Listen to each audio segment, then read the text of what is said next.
Assalamualaikum warahmatullahi wabarakatuh.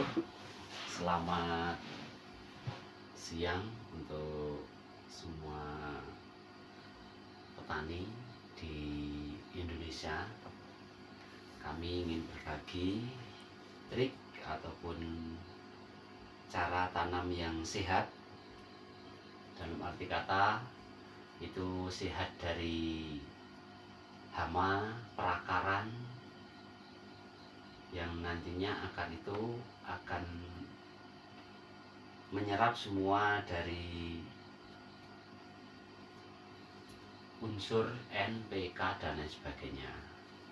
Kalau akar itu tidak sehat, otomatis nutrisi-nutrisi yang ada di tanah itu tidak akan terserap dengan sempurna.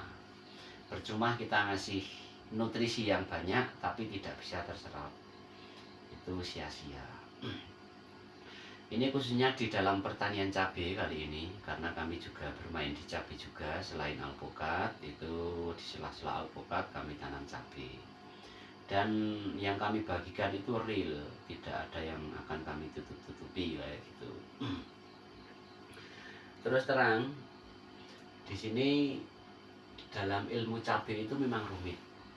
Yang mana cabai itu harganya yang fantastis di saat meroket itu luar biasa fantastisnya, maka cabai itu setara dengan perawatan yang begitu rumit kayak gitu. Tapi kerumitan tersebut itu bisa kita siasati sebagaimana dari alam yang begitu ekstrim di Indonesia itu nanti akan mudah disiasati. Pertama dengan kekuatan doa, kedua dengan ikhtiar, yaitu dengan obat-obatan kayak gitu. Langkah pertama itu yang harus kita persiapkan yaitu lahan ataupun tanah. Tanah itu kalau memang sudah ada pH meter itu dicek dulu. Dicek, kalau yang bagus itu 6,5 sudah memenuhi syarat untuk pertanian, tapi yang bagus itu 7,2. Jadi kalau tanah itu baru 4,5, baru 5, itu kurang bagus. Jadi kita harus mensiasati agar tanah itu bisa mendukung untuk kita jadikan pertanian kayak gitu. Lahan pertanian. Pertama lahan, ini lahan tanah. Untuk pertanian semua tanah yang di Indonesia itu dibilang bagus itu memang bagus, tapi ketika kadar keasamannya itu tinggi di sebagian wilayah atau sebagian tanah, itu tanah yang pertama ini disemprot, kita sediakan lahan, disemprot dengan menggunakan asam humat.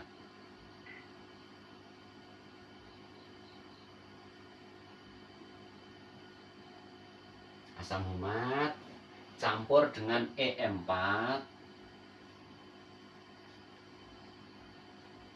dicampur dengan molase atau tetes tebu. Kalau nyarinya susah itu pakai gula biasa, itu gula pasir kayak gitu. Akarannya berapa? Asam humat itu untuk yang bagus kami memakai produk, maaf kami menyebutkan salah satu produk itu Anderson. Kalau nggak ada Anderson bisa pakai Stevos. Kalau Stevos nggak ada itu baru yang lainnya, produk Meksiko itu bagus. Yang bagus lagi itu produk Rusia, itu lebih afdol kayak gitu. Kalau semisal yang ada di toko itu Huma Pro ataupun Power Soil dan sebagainya, itu kita ngasihnya 4 kali lipat. Semisal untuk yang Anderson tadi itu 2 sendok untuk 1 tangki, itu kita ngasih yaitu 8 sendok untuk yang produk-produk lainnya kayak gitu. Maaf saya nyebut produk. 1 tangki 16 liter itu bisa untuk tanam 1000 pohon cabai ataupun tomat dan sebagainya, sayur pokoknya. Terus E4 nya itu 1 gelas bukan gelas gede, ini bukan, ini kan 300 ml. gelas yang 250 mili ya, gelas-gelas teh kayak gitu. Terus molasnya itu kuncinya 3 kali lipat dari E4 kayak gitu. Jadi kalau asam humat tadi yang merek Anderson itu 2 sendok, E4-nya itu 1 gelas atau 250 mili, dan molasnya itu 750 mili. Terus dicampur di dalam tangki tersebut yang isinya 16 liter. Nanti untuk aplikasinya daya sebarnya itu bisa untuk 900 meter. 900 meter nanti untuk ditanemin cabai 1000 itu pas kayak gitu. 900 meter tanah, luas tanah. Terus setelah lahan ini disemprot pakai asam humat E4 tetes tebu, selanjutnya lahan tersebut cangkul rata.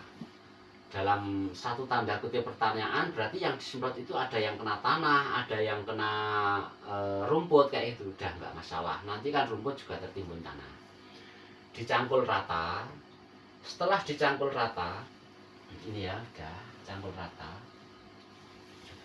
Baru dibikin bedengan.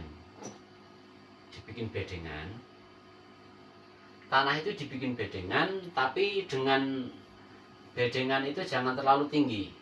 Awal bedengan itu cukup 5 sampai 8 cm. Jangan terlalu tinggi. Pokoknya sedikit aja, awal itu masih awal. Terus bedengan itu kan di sini untuk agar sinar matahari itu metamorfosisnya itu lebih cepat, itu menggunakan jarak antara bedengan satu dengan bedengan satunya sebelahnya itu 1 meter. Yang kalau 1 meter bahkan lebih 1,20 meter itu banyak yang menggunakan di dalam profesional pertanian, itu banyak yang menggunakan 1,5 meter, bahkan itu kita berjalan di sela-sela cabai itu enak. Terus di sela-sela bedengan itu masih cahaya bisa masuk, itu berarti nanti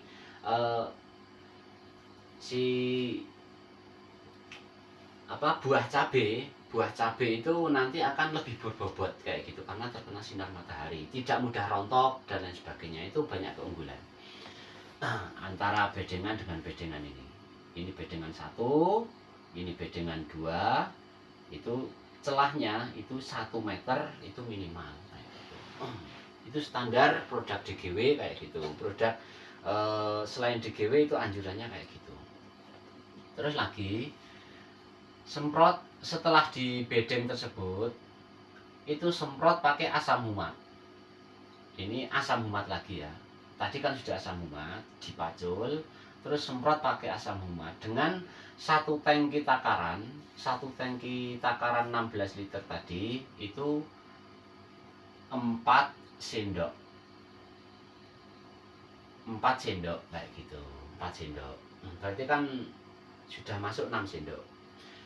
Setelah disemprot menggunakan asam humat 4 sendok, baru kita masukkan pupuk kandang. Bedengan tersebut dikasih pupuk kandang, terus dikasih kimia. Mau NPK itu harus NPK itu banyak jenis, dari Pak Tani bisa, terus yang kita ketahui mau Posca bisa dan lain sebagainya. Mau NPK 1616, NPK 2121 itu bisa. Terus bisa dimasukkan itu NPK grower, tapi kadarnya jangan terlalu banyak kayak gitu. Soalnya NPK grower itu fokusnya kalium dan fosfatnya itu terlalu tinggi dibanding nitrogennya. Itu susulan nanti. Untuk yang NPK grower itu susulan di sini, yang tengahnya itu nanti akan saya jelaskan. Setelah masuk NPK dan pupuk kandang tersebut ditaburkan rata, tahap selanjutnya step by step yaitu dolomit, tabur dolomit. Untuk bedengan 7 meter, untuk panjang yang petakannya itu 7 meter, itu takarannya setengah sak. 1 sak itu isinya 10 kilo. Berarti ini 5 kilo. 5 kg itu per 7 meter. Kayak gitu, 5 kg per 7 meter. Kenapa kok banyak? Iya, karena tanah itu nanti dalam proses cabai itu kan kita sering memasukkan kimia, sering memasukkan pupuk-pupuk yang lainnya. Kalau tidak kuat dolomitnya, ini penyelaras pH tanah, itu nanti akan kacau tanah tersebut, akan mudah drop untuk pH tanahnya. Itu sebagai takarannya tiap 7 meter itu 5 kilo. Setelah ini masuk, baru disemprot. Ini kan memakai celah, harus pupuk kandang masuk, pupuk kimia masuk, dolomit sudah masuk. Ini disemprot asam humat dan trichoderma untuk yang ketiga kalinya. Nah, ini disemprot, tapi ada tanda kutip, trichoderma dengan asam humat dari semprotan yang asam humat pertama pupuk kandang dikasih dolomit, dari dikasihnya dolomit ke asam humat ini, itu jangan terlalu dekat jaraknya antara yang E4 tersebut kan, gitu. Kisaran antara 1 minggu. Nah, 1 minggu itu kan setelah dikasih pupuk kandang, pupuk kimia, dolomit, terus dikasih trichoderma, asam humat, semprot. Setelah disemprot itu kasih jarak. Setelah disemprot kasih jarak, terus kita masukkan lagi E4, mikroorganismenya, efektivitas mikroorganismenya itu masukkan lagi di sini. Berarti ini ada tambahan, yaitu yang namanya E4 plus molase. Dikasih jarak minimal 1 minggu antara ini, dua ini tanda kutip ini harus kasih jarak. Karena apa? Kalau dikasih bakteri tersebut terlalu dekat jaraknya, itu yang trichodermanya nanti tidak berfungsi secara maksimal, tidak bekerja secara maksimal. Herzianumnya itu nanti akan mati kayak gitu, busuk, karena terurai oleh E4 dan molase tersebut. Jadi ketika dikasih trichoderma dan asam humat, setelah itu biarkan dulu, bedengan sudah masuk semua ini pupuk-pupuknya, terus disemprot. Nanti jarak 1 minggu itu disemprot lagi yang terakhir, yaitu menggunakan E4 dan molase. Gunanya apa? E4 di paling bawah, terus tengah ada yang pupuk ini sudah masuk, terus yang paling atas apa? Biar yang namanya bakteri jahat seperti jamur patogen, jamur fusarium, itu yang khususnya pupuk kandang ini itu bisa dirombak atau bisa diurai dengan efektivitas mikroorganisme atau E4. E4 ini pengurai ini tidak harus merek E4, EM21 dekomposer bisa, terus EM12 bisa, dan lain sebagainya kayak gitu. Pokoknya EM yang berbasis EM, efektivitas mikroorganisme. Terus setelah itu bedengan ditutup, terus semprot molase, baru ditutup dengan mulsa. Mulsanya, nah ini kan kita menginjak yang ini, masalah permulsanan, itu usahakan beli yang lubang 5. Jadi fungsinya apa? Yang tengah ini mau ditanemin bisa, nggak ditanemin bisa. Tapi kalau nggak ditanemin ini kan nanti untuk memasukkan NPK grower, lanjutan dari NPK tersebut yang NPK 16 itu. Ini kan dikocor, setelah nanti mecah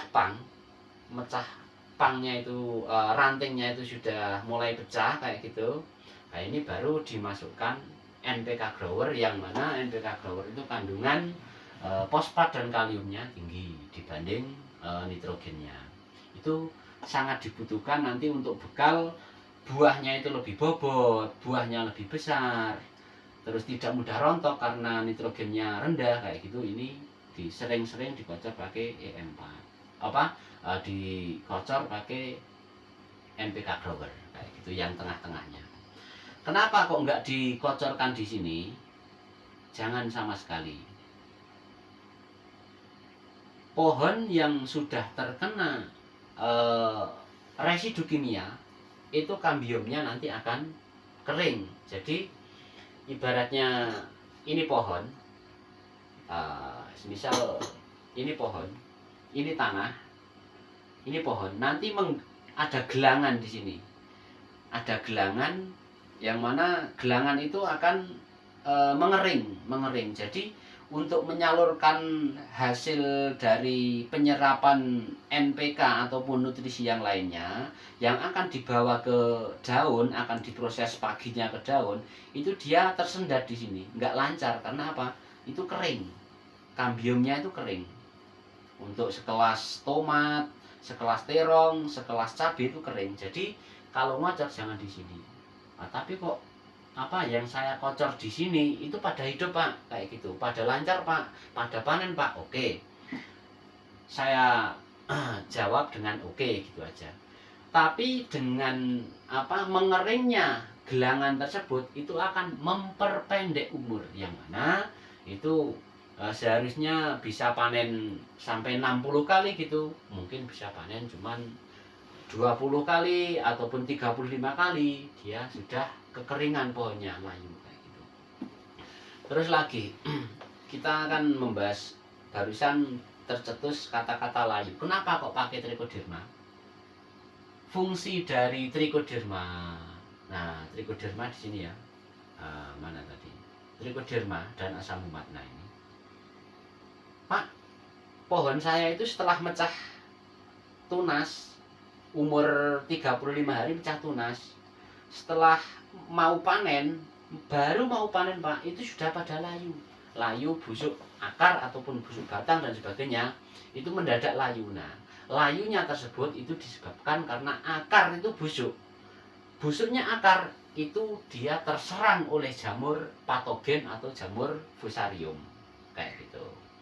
Ketika akar itu aman dari fusarium dan patogen, maka akar itu tidak busuk, terus pertumbuhan lancar.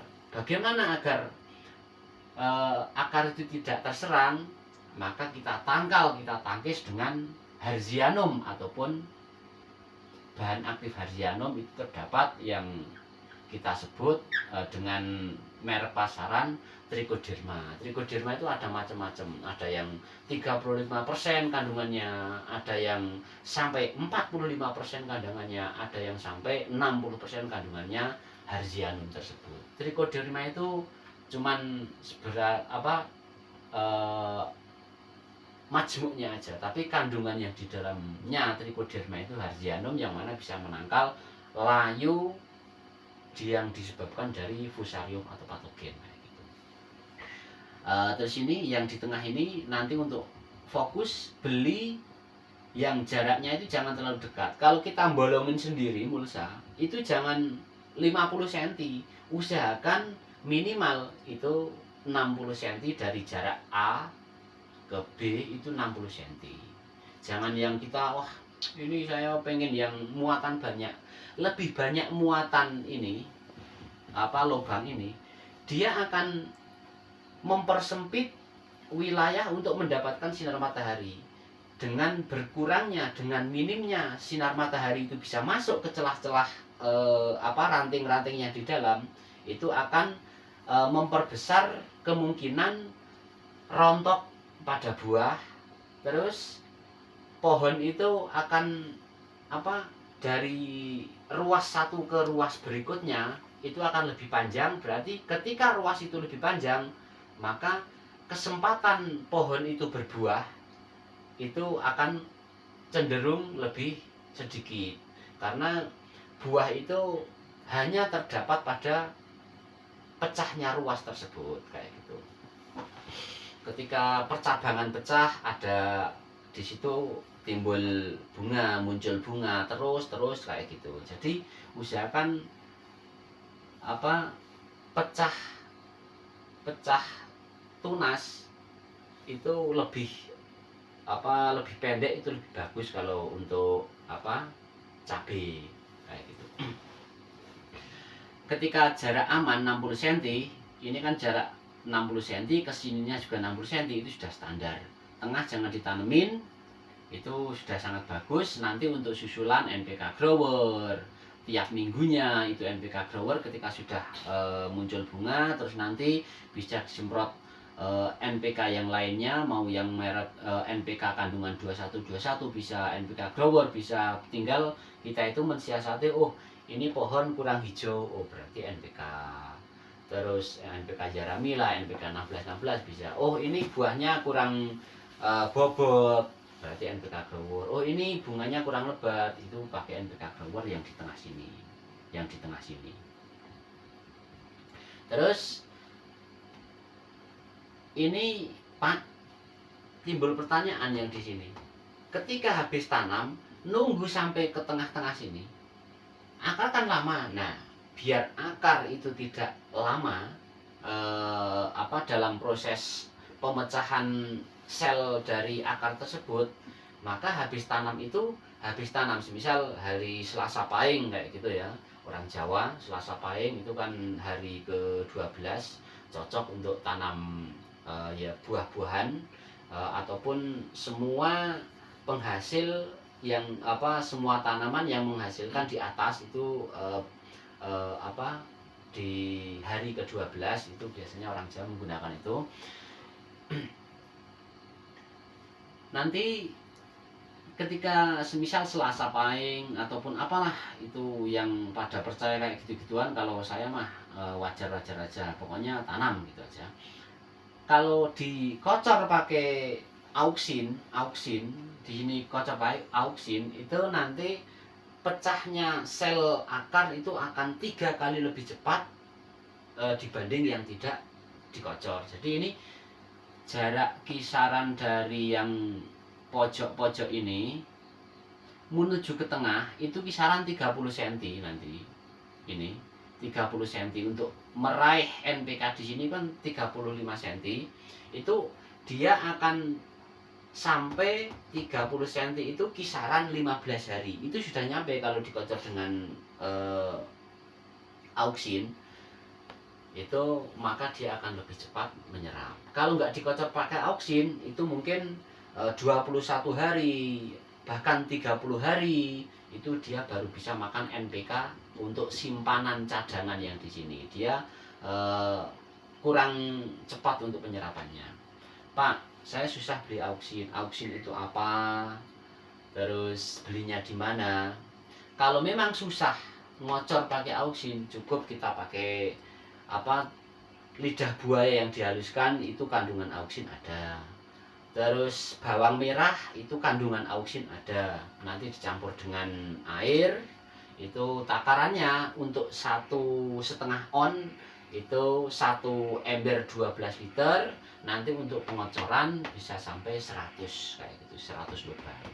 Tapi lebih efisien, lebih murah kita tetap beli auksin, harga kisaran 8 sampai 13.000 di online di toko pertanian. Itu ada yang auksin murni ataupun yang rot stok iya, itu ada. Itu juga kandungan auksin juga banyak di situ. Rot up itu juga kandungan auksin juga bagus, itu bisa pakai itu, maka lebih efisien. Jadi habis tanam langsung dikocor pakai auksin, nanti penyerapan NPK sampai ke tengah sini cuman 15 hari itu sudah sampai kayak gitu. Kiranya untuk media di sini sudah saya terangkan sedetail mungkin. Mau tanam kobis, mau tanam kol, mau tanam brokoli, mau tanam cabai, mau tanam tomat, kalau menggunakan sistem ini, bahkan mau tanam kentang pun dengan sistem kayak gini, itu tepatnya di pagar gedok gunung mana itu?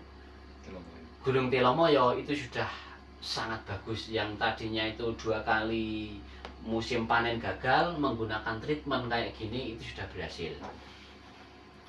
Sudah bisa dibuktikan berhasil. Untuk saya sendiri itu alhamdulillah dengan ikhtiar kayak gini itu hasilnya lebih maksimal daripada yang sebelumnya cuman monoton itu terus.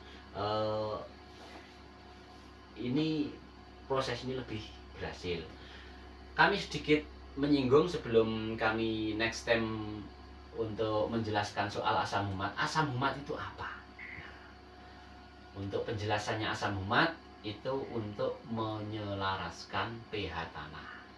Kalau pH tanah itu ngedrop, otomatis mau dipupuk seberapapun, seolah-olah ibarat orang stroke. Orang stroke itu mau dikasah, mau diiming-imingin 1 miliar uang, tapi disuruh lari itu juga dia tidak mampu kayak gitu. Begitu juga tanah yang kadar asamnya itu tinggi, mau dipupuk seberapapun untuk mengejar kesuburan, dia tetap loyo kayak gitu. Sekian, terima kasih, mudah-mudahan ada berkah manfaatnya. Kami bisa berbagi kepada teman-teman, itu tujuan kami kayak gitu. Adapun untuk subscribe, like, dan komen itu bukan tujuan kami yang utama, tapi kami bisa berbagi ilmu karena kami tugasnya juga PPL juga. Ini menyampaikan ilmu yang sedetail ini itu ada baiknya kayak gitu. Oke, selamat malam, salam sukses buat pertanian Indonesia. Kami juga turut mendoakan mudah-mudahan kemakmuran Indonesia itu selalu terjaga dan diberi tentram, aman, perdamaian, dan kita bisa bertemu di dunia nyata. Mudah-mudahan Tuhan bisa merestui niat kita bersama kayak gitu. Hasil para petani itu memang sangat didambakan. Mudah-mudahan kita sukses semua. Oke, assalamualaikum warahmatullahi wabarakatuh.